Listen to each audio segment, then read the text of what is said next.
let me show you something that might shift the way you're thinking about where the property market is headed in 2025. This chart shows the latest home price index across Australia, tracking price changes across major cities and regions. And what stands out is the clear shift that is happening right now. For the first time in almost 2 years, home prices have stalled. Melbourne is down over 3.4% over the past year. At the same time, interest rates are dropping, borrowing power is increasing, and investors are getting ready to jump back in. So the question isn't whether the market will shift. It's when, where, and how you should position yourself before the next wave of competition. I'm going to break down what's really happening, where the biggest opportunities are, and how you can stay ahead of what's coming next year for the property market in 2025. Let's get into it. If you want to understand where the market is heading in 2025, you need to take a proper look at how 2024 played out, and more importantly, how uneven that performance really was. We saw a deeply fragmented market last year. Some cities, particularly Perth, continue to post strong growth on the back of strong fundamentals. But others, including some of the country's largest, stagnated or went backwards. Melbourne, for example, recorded a minus 3.3% annual decline in home values, while Perth surged 17.1%. That's a swing of more than 20% between major markets in the same country. What we are really seeing was a market being stretched in opposite directions. High interest rates put pressure on borrowing capacity, particularly in higher priced cities, and that naturally cooled demand. At the same time, the structural shortage in housing, a problem that's been compounding for years, meant that prices couldn't fall too far without running into resistance. Despite the broader slowdown, national home values still managed to grow by 3.82% in 2024. But that headline figure masked what's really happening on the ground. The real story is one of a two-speed market. On one side, you had Brisbane, Adelaide, and Perth, all recording double-digit growth. On the other, you had Sydney, barely holding on with 1.7% annual growth, and Melbourne in outright decline. What made Perth stand out wasn't just its affordability. It was also a clear mismatch between population growth and housing supply. With vacancy rates near record lows, demand outstripped available stock by a wide margin, and prices reflected that imbalance. Meanwhile, regional areas continued to benefit from lifestyle-driven moves and hybrid work trends. Affordability in those areas, combined with improving infrastructure and more flexible work options, meant they were still attracting interest, both from owner-occupiers and investors. Speaking of investors, activity remained surprisingly resilient. If you look at the ABS lending data, you can see that investor loans rose by 13.2% over the year compared to 4% in owner-occupied loans. Even in a higher rate environment, investors were still looking for value, and they were often finding it in the more affordable, less constrained markets outside of Sydney and Melbourne. This uneven performance across the country made one thing clear: national averages are less useful than ever. If you were looking in the wrong market or relying on outdated assumptions, you might have completely missed opportunities that were unfolding elsewhere. And while the story of 2024 was defined by high interest rates and mixed performance, the early signs from 2025 suggest we're moving into a different phase altogether. The start of 2025 has felt like an extension of the last year's themes, but with one key shift. The first interest rate cut is now behind us. That move, anticipated by most of the market, has already started to change the mood. But we're not in a boom cycle yet. Far from it. What we're seeing so far is a market in a holding pattern. Buyers are cautious, sellers are recalibrating, and prices in many areas have started to level out. In January, national home values slipped by 0.08%. It's not a dramatic fall, but it's the first time in nearly 2 years that we've seen this kind of flatness across the board. Capital city values dropped slightly, down 0.16%, while regional areas edged up by 0.12%. These shifts might seem minor, but they speak to a broader rebalancing, one where demand and supply are finally coming closer to alignment, at least temporarily. The city-by-city data tells a more detailed story. Brisbane managed a small monthly gain of 0.08%, keeping it at its price peak, a staggering 78.8% above its March 2020 level. Perth, which has been the standout performer in 2024, posted zero growth in January, its first flat result in months. Melbourne continued to struggle, down 0.3% for the month and now 3.39% lower than the same time last year. Sydney saw a slight dip of 0.21% in January, but prices are still 2.25% higher year on year. Hobart dropped by 0.46%, yet remains marginally higher than where it was 12 months ago.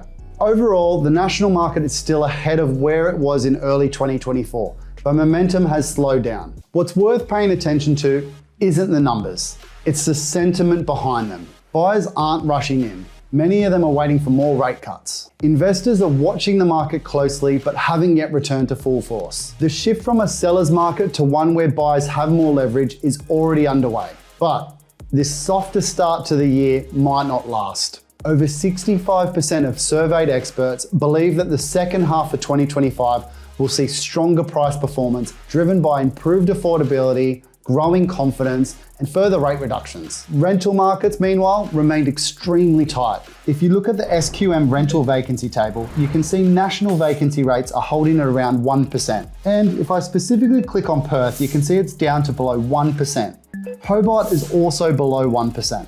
These are critically low levels, and they're unlikely to rise meaningfully until construction picks up or population growth slows, neither of which seems likely in the short term. So what we're looking at is a year with two distinct chapters. The first is defined by hesitancy, recalibration, and modest corrections. The second, assuming further rate cuts and an uptick in borrowing power, could see demand return in a more concentrated, potentially aggressive way. So with the market in transition and the second half of the year shaping up to look very different from the first, the question becomes, what should investors be paying attention to right now? There are a few key areas that will have an outsized influence on where things go from here.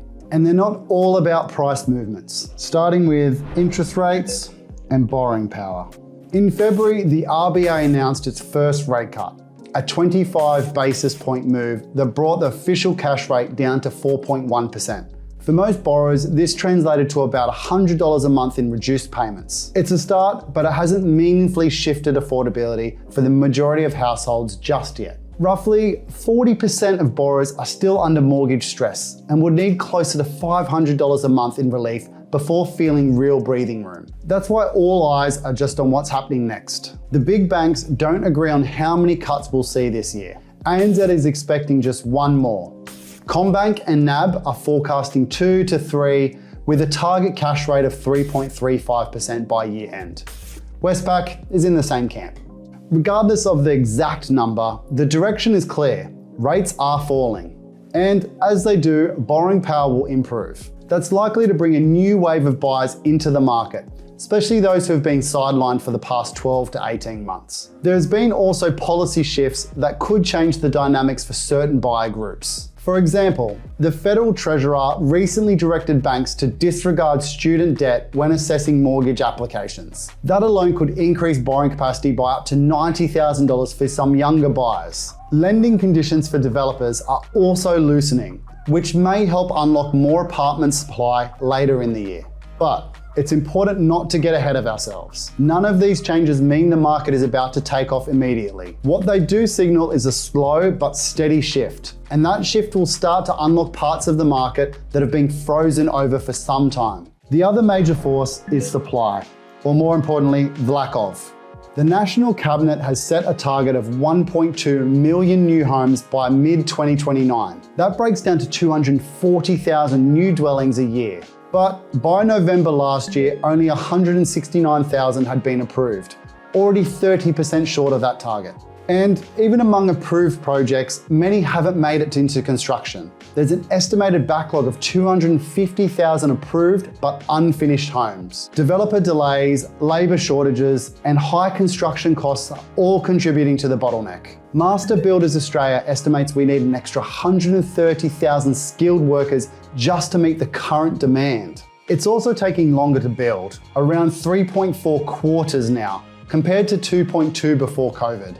In that kind of environment, most developers are only moving ahead when the numbers really stack up. Many are choosing to hold off rather than take on risk in uncertain conditions. All of this points to one thing: supply isn't going to catch up anytime soon. And while demand might fluctuate with rates and sentiment, that structural shortfall is likely to keep a floor under prices, particularly in high demand areas. Even with rates coming down, affordability is still front and center, and it's reshaping investor behavior. Let's look at the numbers. Median household income grew by 2.8% last year, while home values rose by 8.5% and rents by 9.6%. As a result, mortgage repayments now consume just over 50% of household income. Renters aren't much better off, with 33% of income going towards housing. According to CoreLogic modeling, even in the most optimistic rate cut scenario, a medium income household could only afford a home priced around the $593,000 mark. That's still well below the national median, which sits closer to $815,000. What this means is that affordability will continue to push investors towards lower price points. Not necessarily the cheapest stock on the market, but the properties with strongest fundamentals in the most accessible locations. Entry-level homes, regional markets, and high-yield areas are already seeing more activity. In Adelaide, for instance, affordability has deteriorated rapidly since 2020. The value-to-income ratio jumped from 5.9 to 8.9, and a 20% deposit now takes almost 12 years to save. But from the perspective of an interstate investor, say someone based in Sydney, Adelaide or Perth might still look like good value, especially relative to their home markets. That's why affordability isn't just a constraint, it's also a signal.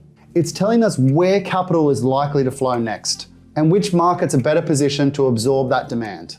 So, that poses the next question. Are we moving into a buyer's market?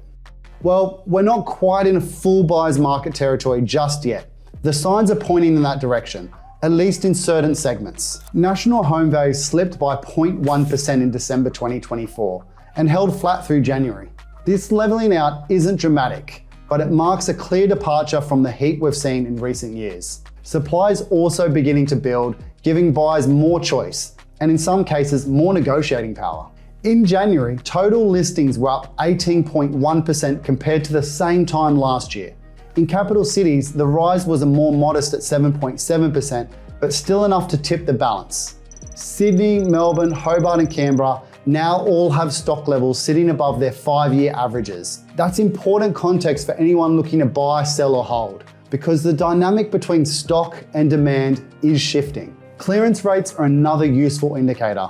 Since October, they've been hovering around the 60% mark, which is a clear step down from the 70 to 80% rates we were seeing during the peak periods. At the same time, the average days on market has increased from 28 days to 33, and there's been a 20% rise in stale listings, defined as properties that have been on the market for more than 6 months. This suggests that sellers are starting to adjust. Price expectations are coming down in some areas, and agents are more willing to work with buyers who are ready to move. For investors, this creates more room to negotiate and potentially secure deals that they wouldn't have been possible 12 months ago. We're also seeing changes in the rental market, which for a while had been running at full tilt. In some areas, tenants are now negotiating lower rents than what's been advertised. A complete reversal of the 2022-2023 trend, when properties were routinely leasing above the asking price. None of this means the market's collapsed. What it does mean is that buyers, particularly those that are well prepared and data-driven, have more leverage than they've had in years. And with sentiment likely to improve in the second half of 2025, this current window could be short-lived. Of course, not all markets are softening at the same rate. Some are holding firm, others are seeing modest growth. Which leads us to an important question. Could regional markets continue to outpace the capitals? Over the last few decades, capital cities have generally led the way when it comes to property growth. But that pattern has been disrupted, and regional markets are showing signs they may continue to outperform in 2025. The shift began post-COVID, as more Australians moved away from metro areas in search of lifestyle, space, and affordability. Hybrid work became the norm for a large segment of the population. And with 37% of Australians now working from home regularly, demand in regional areas has remained strong. What's interesting is how stable these markets have been. While capital city values dropped by 0.7% in the 3 months to January 2025, regional areas rose by 1%. That same trend is visible in the rental market too. Regional rents rose by 2.3% over the last quarter, outperforming the capital cities. And it's not just a broad regional trend. Specific towns and cities are standing out.